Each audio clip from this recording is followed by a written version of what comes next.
പോരാളികൾ ഒന്നിക്കാറില്ല, ഒന്നിക്കാൻ ശത്രുക്കൾ അവരനുവദിക്കാറില്ല. ഇതാദ്യമായി കേരളത്തിലെ ജനകീയ പ്രസ്ഥാനങ്ങൾ ഒന്നിച്ചിരുന്ന് കേരളത്തിന്റെ വികസന പദ്ധതികളെ വിചാരണ ചെയ്തു. സോളിഡാരിറ്റി യൂത്ത് മൂവ്മെന്റ് മുൻകൈയെടുത്ത് വിളിച്ചു ചേർത്ത പോരാളികളുടെ സംവാദത്തിൽ നിരവധി പോരാട്ട സംഘടനകൾ പങ്കെടുത്തു.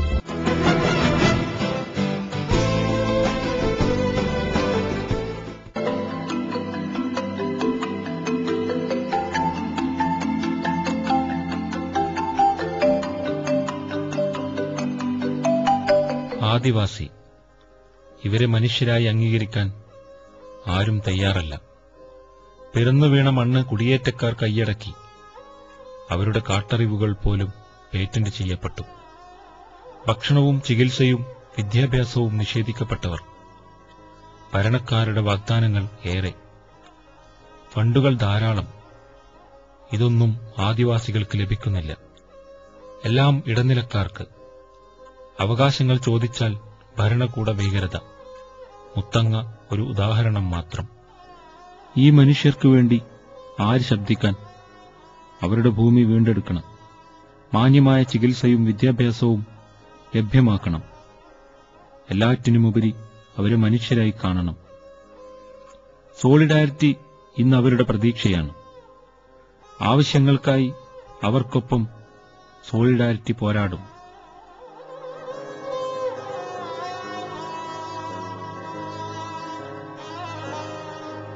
सारे जहां से अच्छा हिंदोस्ता हमारा हमारा, सारे जहां से अच्छा हम बुलेंगे इसकी गुलसिता हमारा हमारा, सारे जहां से अच्छा.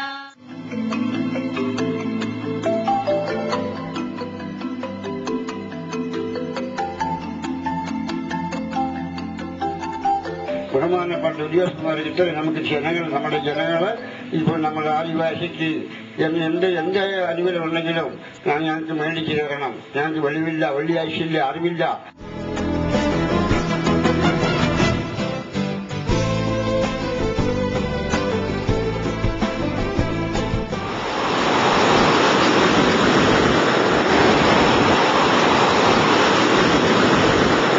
കടലോരം ടൂറിസത്തിന്റെയും അശാസ്ത്രീയമായ വ്യവസായത്തിന്റെയും ഒക്കെ പേരിൽ അനുദിനം മത്സ്യത്തൊഴിലാളികൾക്ക് അന്യമായിക്കൊണ്ടിരിക്കുന്നു. തീരദേശ സമ്മേളനം. ആദിവാസികളെപ്പോലെ തന്നെ ദുരിതം പേറുന്നവരാണ് തീരദേശവാസികൾ. ഇടയ്ക്കിടയ്ക്കുണ്ടാകുന്ന കടലാക്രമണങ്ങൾ, ഇപ്പോൾ സുനാമി ദുരന്തവും. തായ്ലൻഡിൽ നിന്നും മത്സ്യം ഇറക്കുമതി ചെയ്യുന്നതിനെക്കുറിച്ച് ഉന്നതങ്ങളിൽ നടക്കുന്ന ചർച്ച അവരെ ഭയപ്പെടുത്തുന്നു. കടൽത്തിര പോലെ അവരുടെ മനസ്സും മലയടിക്കുകയാണ്. തങ്ങളുടെ ദുഃഖവും വേദനയും സോളിഡാരിറ്റി പ്രവർത്തകരുമായി അവർ പങ്കുവച്ചു. തിരുവനന്തപുരത്ത് വലിയ തുറയിൽ സോളിഡാരിറ്റി സംഘടിപ്പിച്ച തീരദേശ സമ്മേളനം മുൻ മുഖ്യമന്ത്രി ബഹുമാന്യനായ AK ആന്റണി ഉദ്ഘാടനം ചെയ്തു. ഒരു ഭാഗത്തെ നാട്ടിൽ കുറെ തിളക്കം കാണുന്നു, മറുഭാഗത്തെ നാട്ടിൽ കൂടുതൽ ഇരുട്ട് വ്യാപിക്കുക. അതിന്റെ ഒരു പ്രധാന കാരണം ഇന്ത്യയിലായാലും കേരളത്തിലായാലും തിരുവനന്തപുരത്തായാലും ഉണ്ടായിക്കൊണ്ടിരിക്കുന്ന വളർച്ചയുടെ, പുരോഗതിയുടെ ആനുകൂല്യങ്ങൾ, ഗുണഫലങ്ങൾ നീതിപൂർവമായി വിതരണം ചെയ്യുന്നില്ല. നാട്ടിലുണ്ടാകുന്ന നേട്ടങ്ങൾ എല്ലാവർക്കും ഒരുപോലെ സാമാന്യ നീതി അനുസരിച്ച് കിട്ടുന്നില്ല. ചിലർ പന പോലെ വളരുന്നു, അല്ലെങ്കിൽ തടിച്ചു കൊടുക്കുന്നു. ചിലർ നിത്യദാരിദ്ര്യത്തിലേക്ക് മാറുന്നു.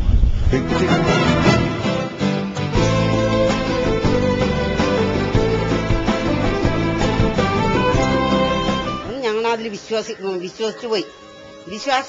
നമ്മളെ വിശ്വാസ വഞ്ചന ചെയ്തു സർക്കാർ സ്ഥലം എടുത്താൽ അതിന്റേതായ രീതിയിൽ ഞങ്ങൾക്കൊരു തൊഴിൽ വേണം. ആ തൊഴിലാണ് ഞങ്ങൾക്ക് ആവശ്യം. നാളെ ഞങ്ങൾ ഇറങ്ങി പോകുന്ന കാശോടുകൂടി 40,000 രൂപ ഞങ്ങൾക്ക് കിട്ടിയ ആ 40,000 രൂപയ്ക്ക് ഞങ്ങള് എങ്ങനെ സ്ഥലം മേടിക്കും, പെരയുണ്ടാക്കും. അല്ലെങ്കിൽ അവരുടെ വണ്ടി വന്ന് പൊളിച്ച് പൊക്കിളിയം വന്നാട് പൊളിച്ചോളയും. എന്നിട്ട് പൊക്കിളിയം വന്നത് എങ്ങനെയാണ് കൈ കാണിച്ചിട്ടുണ്ടല്ല, അകത്തുകൂടി ഞങ്ങളുടെ കൈ കാണിച്ചിട്ട് ഇതെങ്ങനെ 4 കുലുക്കുലിക്ക് ഇപ്പൊ എല്ലാം തകർന്ന് ഞങ്ങളവിടെ ചങ്ക് തകർന്ന ഞങ്ങളുടെ ആകാശം മുട്ടി നിൽക്കുന്ന കെട്ടിടങ്ങൾ, ഫാക്ടറികൾ, അണക്കെട്ടുകൾ, അതിവേഗ പാതകൾ, സ്മാർട്ട് സിറ്റികൾ, നാട് വികസിക്കുകയാണ്. എന്നാൽ ഈ വാചാലതക്കപ്പുറം ചില മൗനങ്ങളുണ്ട്. അവിടെ 10,000 വിഷജലം കുടിച്ചും വിഷവായു ശ്വസിച്ചും മാരാരോഗങ്ങൾക്കടിപ്പെട്ട് ചത്തും മരിച്ചും പെറ്റുപെരുകിയും കഴിഞ്ഞുകൂടുന്നു. ഇവരെ സാക്ഷി നിർത്തി ഭ്രാന്തമായ വികസനത്തെ നമുക്ക് വിചാരണ ചെയ്ത് ഇരകൾക്കൊപ്പം നിന്ന് പോരാടാം.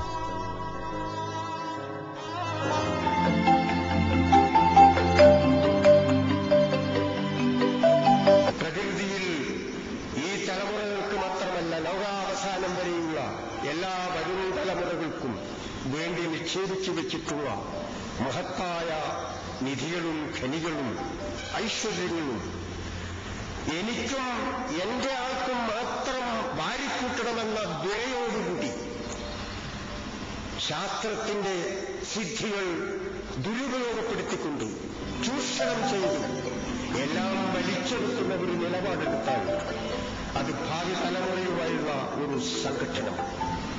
അതുകൊണ്ട് പ്രകൃതിയെ മയക്കിയെടുത്തുകൊണ്ട് അടിസ്ഥാനപരമായ അതിന്റെ പോഷകമായ സകല കഴിവുകളും നിലനിർത്തി വികസിപ്പിക്കുന്ന സാധ്യത നിലനിർത്തിക്കൊണ്ട് ഉപയോഗപ്പെടുത്തുക എന്ന ഒരു വികസന രീതിയാണ് നമുക്ക് കണ്ടെത്തേണ്ടിയിരുന്നത്. ഞാൻ ഓർക്കുകയാണ് വികസനത്തിന്റെ വിനാശങ്ങൾ എന്നാക്കി മാറ്റണോ എന്നുള്ളത്. കാരണം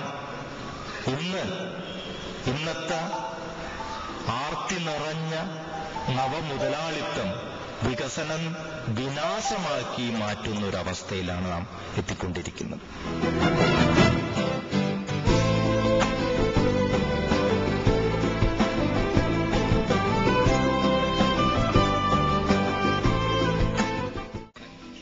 അപ്പൊ നിങ്ങൾ കക്ഷി രാഷ്ട്രീയത്തിന്റെ അടിസ്ഥാനത്തിൽ മാത്രം കാര്യങ്ങൾ കണ്ടാൽ പോരാ.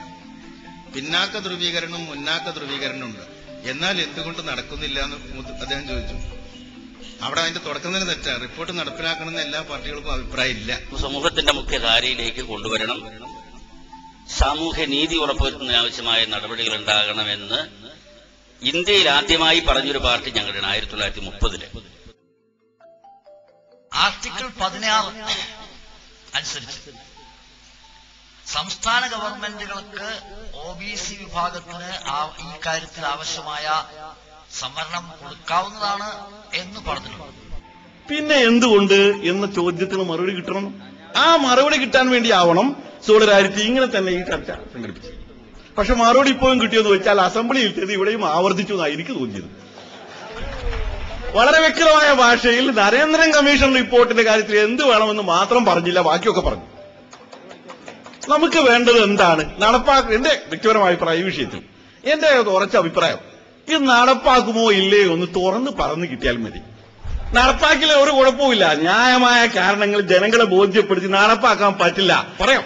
പക്ഷെ അത് പറയാനുള്ള നട്ടല് ദയവായിട്ട് നിങ്ങൾ കാണിക്കണം. ആളുകളെ ഇനി കബളിപ്പിക്കുന്നത് ശരിയല്ല.